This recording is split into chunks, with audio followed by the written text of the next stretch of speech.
Qalu Subhanaka la ilaha mereka menjawab Subhanaka, Maha suci Engkau ya Allah. La ilma lana, tidak ada ilmu yang ada pada kami. Illa ma'alamtana, kecuali ilmu yang telah Kau ajarkan kepada kami.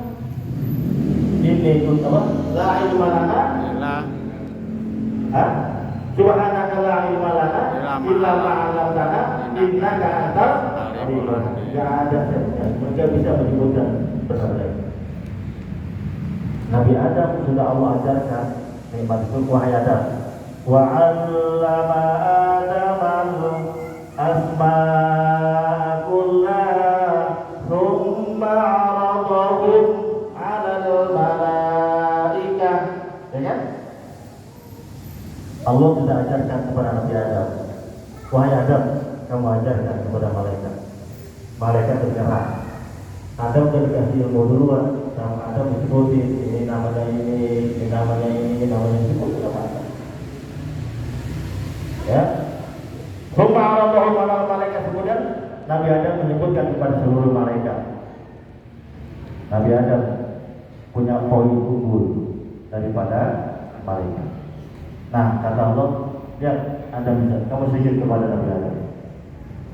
Bukan sujud menyembah, ingat. Kalau menyembah hanya kepada Allah, tapi sujud penghormatan karena Nabi Adam sudah diberikan kelebihan ilmu dibandingkan malaikat. Makanya disinilah posisi manusia. Adam itu mulia dulukan di sisi Allah. Sujudlah kamu wahai malaikat kepada Adam, sujud penghormatan karena ilmunya. Fasa jadal malaikat kulluhum, seluruh malaikat itu sujud kepada Adam. Illa iblis, kecuali iblis. Itu posisinya ada di surga, kecuali iblis. Aba wastakbaro, iblis itu enggan, aba itu enggan, enggak mau. Ya, wastakbaro itu berasal dari kata kabaro, kabir, besar. Istikbar, merasa dirinya besar. Sombong. Aba wastakbaro, iblis itu enggan, dia sombong. Ya, wakana kadang kafirin, dan iblis termasuk orang-orang yang kafir. Nah, yang pernah nggak dapat cerita Nabi Ayub itu sakit kulit, di tubuhnya ada belasung gitu, benar nggak? Gitu nggak? Benar nggak? Hah? Jadi di dalam tafsir itu hati-hati, ini hati-hati. Ada, saya pernah belajar tentang tafsir. Jadi kalau riwayat tafsir itu ada yang suka ditambah-tambahin. Namanya kisah Israiliyah.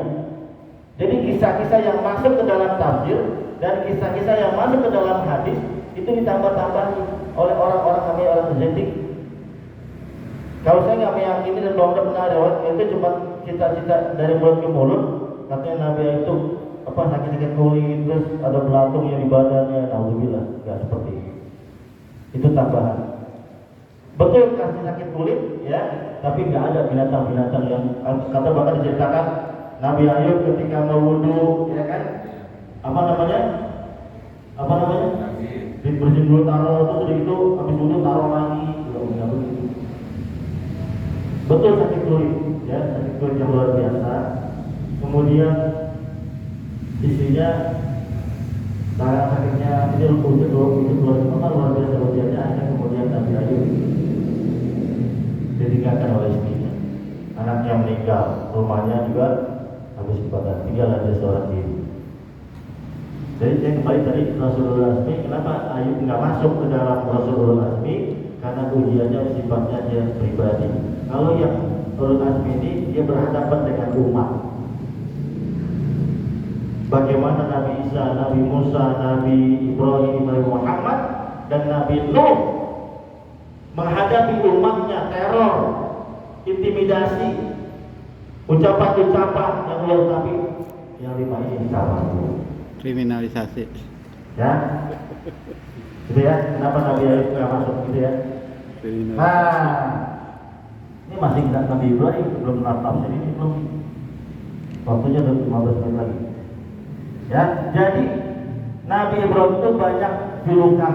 Yang pertama apa tadi? Ini kalau ngaji bapak-bapak harus kita ulang biar nggak lupa. Satu, bapaknya para nabi. Yang kedua,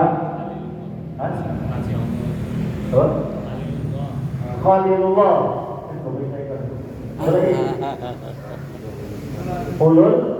Ulul azmi. Nah, baru kita masuk. Kata Allah di dalam surah Ibrahim ayat 124. Alhamdulillah minasyaitonir rajim wa idzi batala Ibrahim rabbahu bi kalimatin. Jadi ingatlah ketika Nabi Ibrahim diuji dengan bahasa di sini, diuji oleh Tuhannya, oleh Rabb-nya bi kalimatin. Ini dalam bahasa Arab bi kalimatin itu banyak dengan beberapa kalimat. Ya. Maksud kalimat di sini adalah dijelaskan dalam ayat dalam apa? Dalam tafsir ini bi awamir wa nawahi, dengan perintah-perintah dan larangan. Jadi Nabi Ibrahim itu luar biasa ujiannya, Pak. Wa ini betala Ibrahim, aku uji Nabi Ibrahim itu dengan ujiannya banyak ujian. Nah, saya tanya lagi. Ujian pertama tadi dari sebut Nabi Ibrahim, belum, saya tanya lagi, berapa tahun Nabi Ibrahim alaihissalam menunggu seorang anak? Berapa tahun? Kenapa amat tunggu ya? Dengan doa Rabbi habli minas sholihin, ya Allah karuniakan kepadaku anak yang saleh. Terus Rabbi habli minas sholihin, Rabbi habli minas sholihin, ya Allah karuniakan kepadaku anak yang saleh. Berapa lama? 86. Ya? 86. Ya salah. 86. 86 tahun. 86 tahun bertahan tidak punya dikasih anak. Kalau sekarang ada suami istri nikah, jangan 8. Jadi bayangin 86 tahun tuh dengan umur kita, jangan. Ya opung ini nggak sampai 80. 70 aja belum.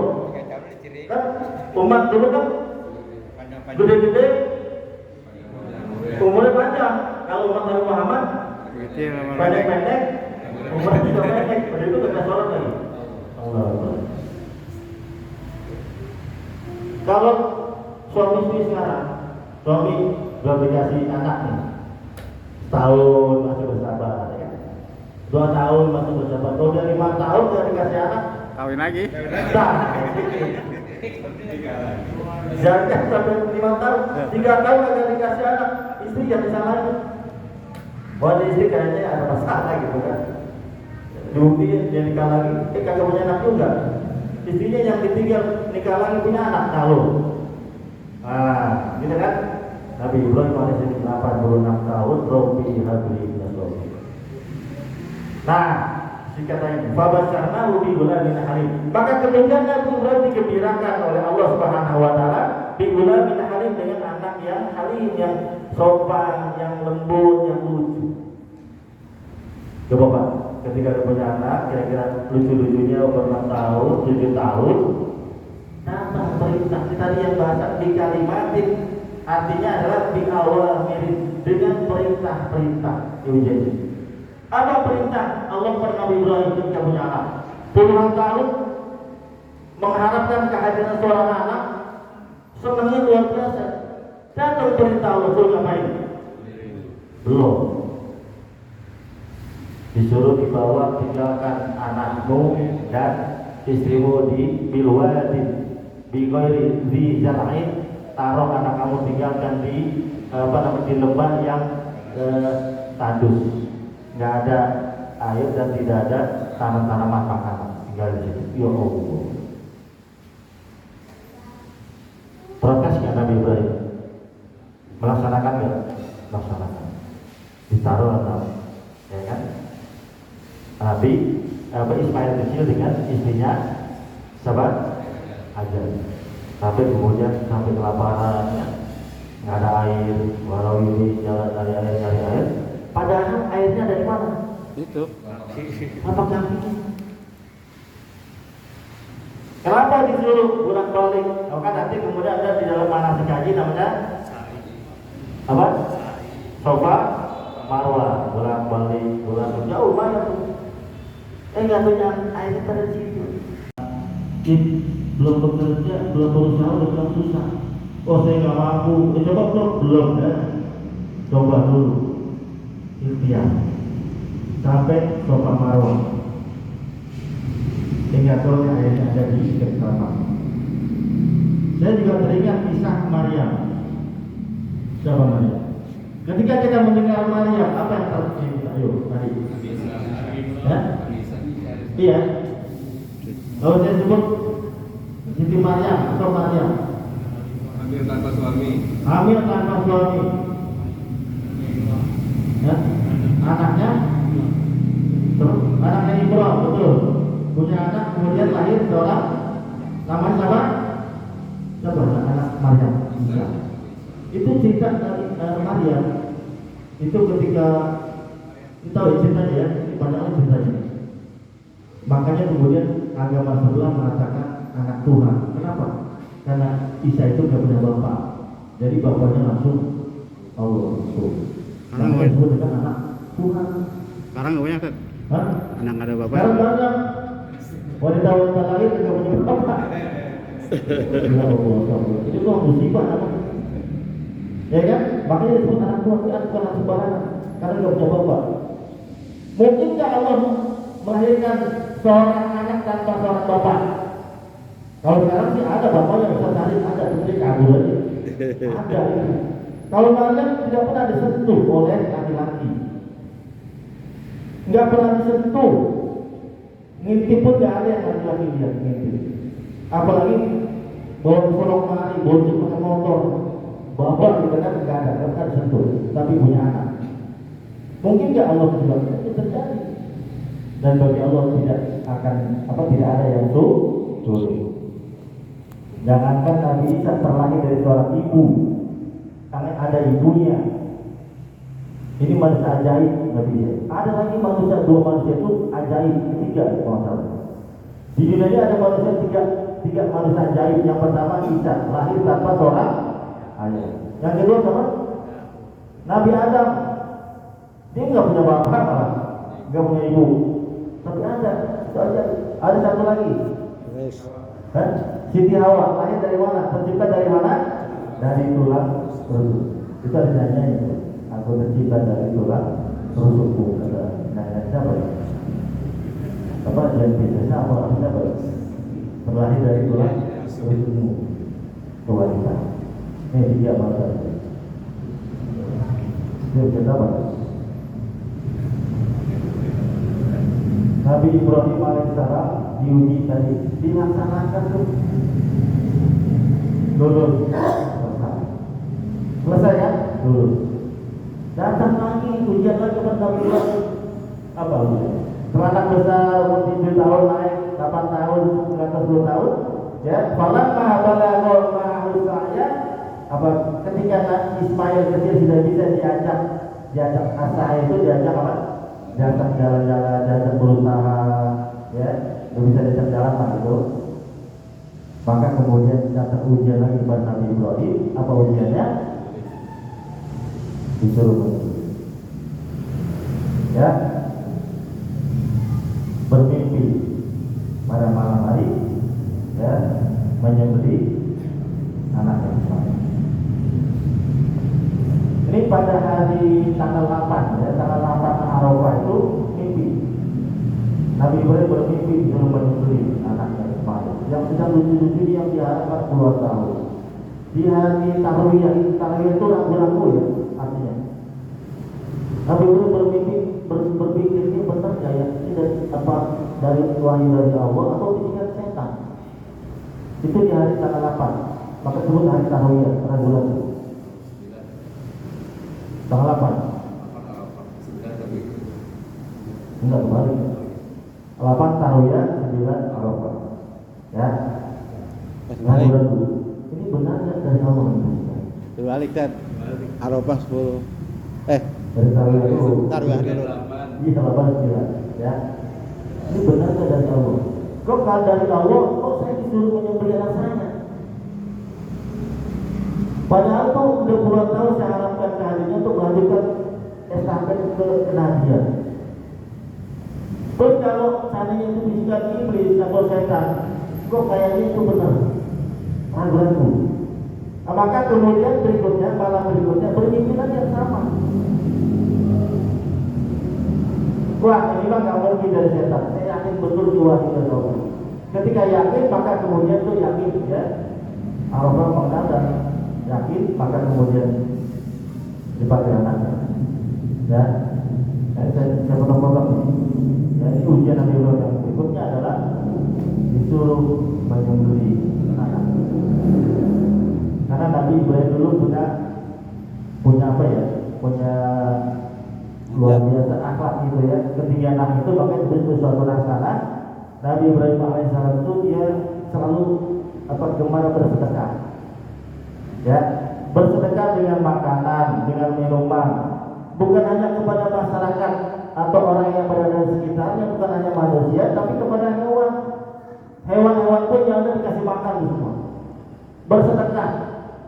Bahkan diriwayatkan bahwa Nabi Ibrahim itu punya hewan-hewan ternak yang cukup banyak. Punya unta, sapi, kambing. Pernah dalam kisah ratusan unta, ya, ratusan sapi dan kambing dia korbankan untuk orang yang berada di sekitar. Maka sampai malaikat kagum luar biasa, engkau wahai Ibrahim, sedekah kamu luar biasa. Ya, apa jawaban Nabi Ibrahim yang luar biasa itu? Kata Nabi Ibrahim alaihissalam, dia jangankan harta benda yang saya miliki, makanan, minuman yang saya miliki, hewan-hewan yang saya miliki, itu sudah jangan semua itu. Andai saja aku diberikan seorang anak, gitu ya. Karena ini dia ngomong sebelum punya anak. Andai saja saya dikasih anak, tadi kalau videonya udah punya anak buat ya, tapi nggak apa-apa. Andai saja saya dikasih anak, karena udah pulang tahun dikasih anak, aku akan korbankan anak saya. Nah, jadi kemudian kita dikasih kata Allah, wahai Ibrahim, buktikan ucapan. Datang tuh yang berikutnya itu Ibrahim. Jika kita dipanggil anaknya, ya bunayya wahai anakku, ani albahuka, ini arafil manam, aku bermimpi nak semalam. Ani albahuka fanzur madza tara, aku menyembelih engkau. Fanzur madza tara, bagaimana pendapatmu nak? Ini bunayya ini panggilannya Bani Ibnu. Bunayya itu panggilan kesayangan. Ini contoh buat bapak-bapak, ya, ibu-ibu kalau manggil anak panggil dengan panggilan kesayangan. Ya, jangan manggil Tom sini Tom. Apa lagi panggil? Apa? Ya Allah, panggil anak sembarangan. Lihat Nabi Ibrahim mengingatnya bunayya, wahai anak kesayangan. Itu boleh panggil. Makanya seorang bapak, karena panggilan itu boka, ya kan?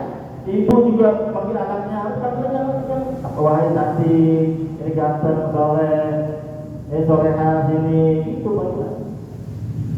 Ya, jangan anaknya bang Panju, Panju itu. Astagfirullah. Panggilan dengan saya, soleh, soleha, cantik, ganteng, calon pemimpin ini, calon pemimpin, ya kan? Kata Nabi Ibrahim alaihissalam, saya malam bermimpi menyembelih engkau. Gimana pendapatnya? Ditanya anaknya. Kan kalau bapaknya yang kagak bener main seret aja, ya kan? Ya seret aja, ya sesuai dan potong aja, nggak pakai nanya karena dia yakin. Tapi enggak, Nabi Ibrahim mencontohkan kepada kita dialog sama. Bagaimana pendapatmu nak? Nah, ditanya anak. Wih, jawaban anaknya luar biasa. Ini jawaban anak yang soleh. Jawaban anaknya soal apa jawaban Ismail kecil? Ya abati if'al, wahai ayahanda, if'al, kerjakan ma'lumah apa yang diperintahkan Allah. Satajiduni, insyaallah kau akan mendapatkan aku minas sabirin, termasuk orang-orang yang sabar. Ini jawaban anak yang soleh. Tapi kalau jawaban anaknya salah, gimana kira-kira jawabannya?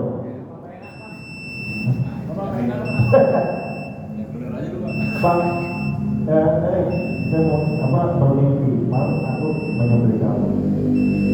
Jawaban anak yang salah, bapak PA aja. Bapak PA, itu. Bapak gini. Kalau jawaban anak yang salah, Pak, kenapa saya yang masih muda, masih kecil yang disembelih? Kenapa nggak bapak aja yang ketua? Itu jawaban anak yang salah. Global. Ya Bapak ya. Nah, akhirnya kemudian terjadi prosesi, kain disiapkan, pisau pun disiapkan. Biasa dulu, cek coba pisau ditajam enggak. Sampai diriwayatkan dalam kisah itu pisau itu sebelum menyembelih Ismail itu, karena kan udah siap semua nih. Ibrahim udah siap menyembelih anak, Ismail pun udah siap. Ada lagi setan yang bekerja, istrinya digoda, Hajar, ya, didatengin, Ibrahim dia nggak berhasil, Ismail juga nggak berhasil, ke istrinya, wah sekarang kamu nggak sayang sama anak kamu, sudah sekian tahun dia kamu harapkan, sekarang kamu sudah ada yang lucu-lucunya mau disebut, kamu tega beranak, apa jawabannya? Salah, jadi salah, Siti Hajar, maaf. Apa jawabannya? Mau dapat ceritanya? Wahai iblis, ya, andai saja kalau memang itu perintah Allah, jaga anak saya Ismail, ada yang disuruh seperti itu saya, maka saya akan korbankan diri saya. Tuh, itu jawaban. Ya. Maka iblis kalah Nabi Ibrahim. Dia juga keok, kalah, nggak bisa menggoda. Ismail juga nggak bisa menggoda. Terus Siti Hajar pun nggak bisa menggoda. Ya, maka kemudian iblis diusir dengan batu. Itulah disebut dengan namanya lempar jumroh. Jumroh ula, jumroh tani, jumroh apa? Bisa ya?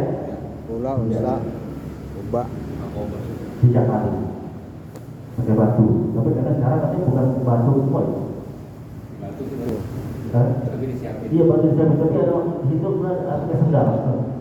Kan nggak ada batu, pakai sendal. Yo sendal, karena batunya cantiknya, saking besarnya tuh saking buat ada sendal, ada apa aja. Ya. Nah, sampai di sini dia disiapin pisaunya juga dites, dengan tes itu supaya jangan sampai tersiksa Nabi Ibrahim. Sampai dikisahkan pisau itu Pak buat ngebelah apa namanya? Kan kalau pisau apa golok tajam tuh ini ya apa kertas. Bukan hanya kertas, kalau beliau itu golok itu buat membelah batu, terbelah batu.